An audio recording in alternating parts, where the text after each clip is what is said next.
You think your job's a challenge? Today, we're uncovering the world's most dangerous jobs, where every shift has a chance of danger. And a rough day could mean something way more intense than a jammed printer. These are not your average 9-to-5s. They are dangerous, tasking, and absolutely not for the faint-hearted. Look, Mom! No hands! This list goes from the hardest jobs to the most brutal. Uh-oh. So get ready to be amazed, because these jobs redefine the meaning of a hard day's work. Number 1. Sulfur Miners. Mount Ijen in Indonesia, with its otherworldly blue flames and the largest acidic lake in the world, sounds like a must-see tourist spot, but as I have discovered, it's also a home to a less inviting sight. Sulfur miners working in conditions that make Dante's Inferno look nothing serious. These miners, braving the toxic environment without so much as a pair of sunglasses for protection, are the heroes of this story. They toil away for hours, surrounded by sulfuric fumes that could make a skunk wince. Their workwear? Well, let's just say it wouldn't pass a health and safety inspection. Mining at Mount Ijen started at 1968, and it's been a family affair ever since. The miners here deal with more than just a bad day at work. They deal with earthquakes, landslides, poisonous gases. This is just a part of their daily grind. In 2020, an earthquake even caused a mini tsunami in the acid lake, proving that Mother Nature really doesn't play favorites. The miners call sulfur Devil's Gold, a name that's pretty much on point considering they're literally playing with fire to get it. They trek up a slope that's twice as high as the Eiffel Tower, only to go down into a crater that reeks of rotten eggs. That must be devastating. Once they're in the thick of it, they use fire to melt the sulfur so that it can flow through the pipes and cool into yellow crystals. This process, however, releases clouds of gas so thick that you can't see your hand in front of your face.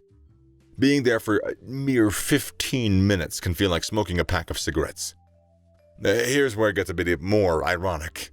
After an entire night with what could only be described as deadly labor, these miners earn the grand sum of about $5. To put it into perspective, that's less than what many would usually splurge on a good cup of coffee for. The same sulfur they risk their necks for ends up in a wide array of products, from the detergent washing your clothes to possibly even the sugar sweetening your overpriced latte. A thought that is ironic as it is unsettling. Mount Ijen's blue flames may initially attract tourists, but a glimpse into the essence of hard labor occurring there leaves a lasting impression on one's mind. Number 2. Salt farmers. In the vast land of Ron of Kutch, a unique kind of farming takes place. It's not your typical green and lush landscape. It is a wide expanse where the Agaria community, numbering around 43,000, toils under the blazing sun. Their crop is salt. And not just a pinch of it, they are responsible for a massive 75% of India's salt production. Imagine that. Nearly 3/4 of a nation's salt coming from one hard-working community. These salt farmers, or agarias as they're known, have a season that runs from September to April, an 8-month marathon against nature's extremes. The work is back-breaking and the conditions are brutal. Picture this. Temperatures soaring to 45 degrees Celsius by day, changing to a cold 5 degrees at night. That is a climate that don't play favorites, especially not with those knee-deep in salt pans. But let's talk about the salt in the wound here, the health effects. Living, working, and essentially being cremated in salt takes a toll. Studies have shown that these workers face a lot of health issues. They face eyes irritated by salt and sun, skin problems from constant contact with brine, respiratory issues from inhaling salt dust, not to mention joint pains and muscular issues. It's a laundry list of ailments, and unfortunately there is no delicate cycle for these workers. The most startling, perhaps, are the issues that persist even after death. Some workers develop stiff legs from the salt work that don't burn in the funeral cremation, a sad reality where even in death the salt leaves its mark. Now, let's sprinkle some salt on the economic wound here. No, I'm sorry, we're just going to keep beating this salt dead horse. These workers earn around 70 cents a day, while the retail price of salt is $75 per ton. That is a disparity that could leave anyone a bit salty, I'm so sorry. Living below the poverty line, their earnings are further dissolved by fuel and maintenance costs for their equipment. Education, or lack thereof, is another grain of salt in their lives' wounds. I'm so sorry. Many Agaria children don't go to school. Their futures are as crystallized as the salt flats that they live on. And during the monsoon season, when work comes to a halt, the challenges compound. Yet, despite these hardships, there is a beauty to their world. The wide expanse of the salt flats, the tenacity of the people. It's a story of hard work in one of the most unforgiving landscapes. Number 3. Aai Farmers.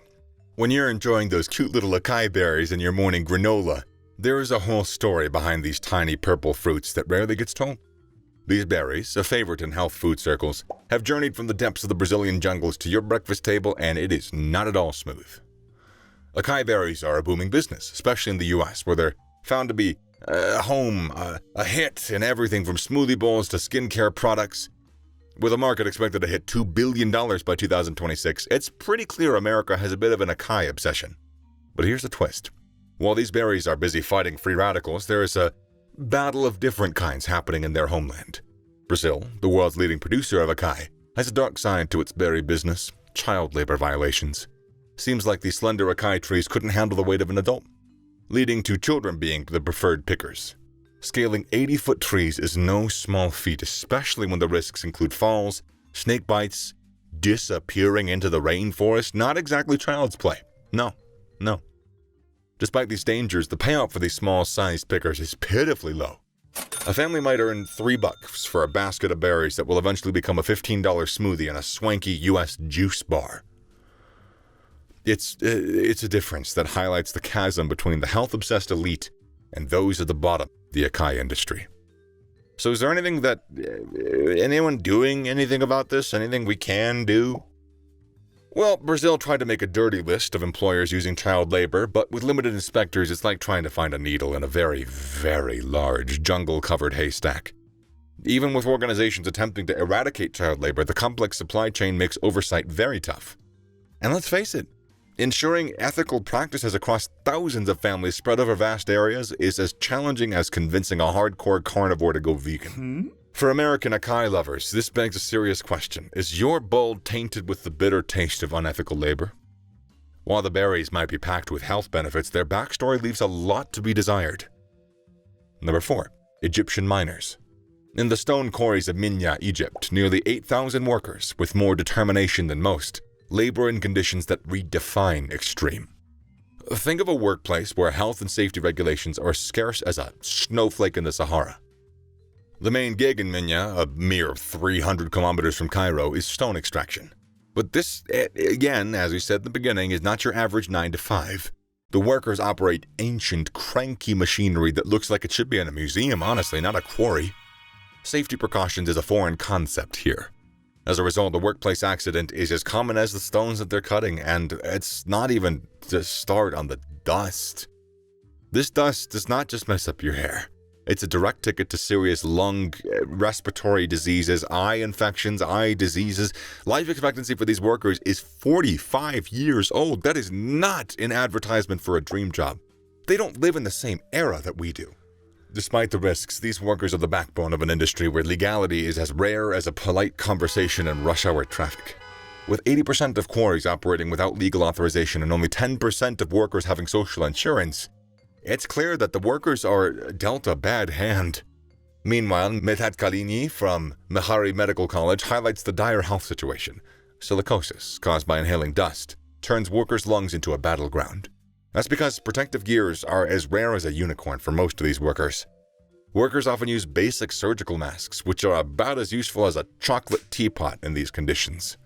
Now, there is a silver lining, though. Post-2011, the quarry workers, with the help of Wadi El Nail, managed to form a union, which has led to some improvements, including wage increases. They're even helping the wives of incapacitated workers start micro-businesses, a move that is both heartwarming and practical. Number 5. Bird nest harvesters. Imagine climbing cautiously on a bamboo platform dozens of meters up in the air, and you'd be welcome to a regular day at the office in the Madai Cave in the Malaysian Borneo. Here, local harvesters make a living by literally tearing birds' nests off of rock walls. This isn't just any old bird's nest scavenging. This is high-altitude harvesting with a payday to match. Each of these nests can fetch hundreds of dollars, proving that sometimes money really does grow on high walls. For centuries, the Idahan people have thrived on this trade. You'd think that they'd be raking in these profits, especially with China's middle class developing an insatiable appetite for these nests, believed to have medical and rejuvenating powers. These nests are made from a protein-rich secretion produced by swiftlets, turning soups and desserts into gelatinous, pricey delicacies. As the industry ballooned to an eye-watering $5 billion, prices increased. But why? Because some bright sparks figured out how to farm these swiftlets in windowless buildings. tricked them with recorded bird song. It's like reality TV for birds, but with a lot more real estate investment and a lot less drama. Take a trip to Johor Bahru, and you'll see these new age bird farmers in action. They have swapped traditional cave climbing for stereo knobs, fine-tuning bird calls to keep their feathered cash cows happy. It's quite a change from the cave-dwelling ancestors of these birds. With this innovation, the Idahan's traditional way of life is hanging on by honestly a thread. New laws, smaller inheritance plots, and the lure of city life are pulling the younger generation away from their perilous family business. The caves, once sacred and bustling, now bear the scars of graffiti and neglect. Did any of these jobs surprise you? If you happen to enjoy this video, smash that like button, subscribe for more, and share with friends who love a bit of an adrenaline rush. Until next time, stay safe and keep exploring.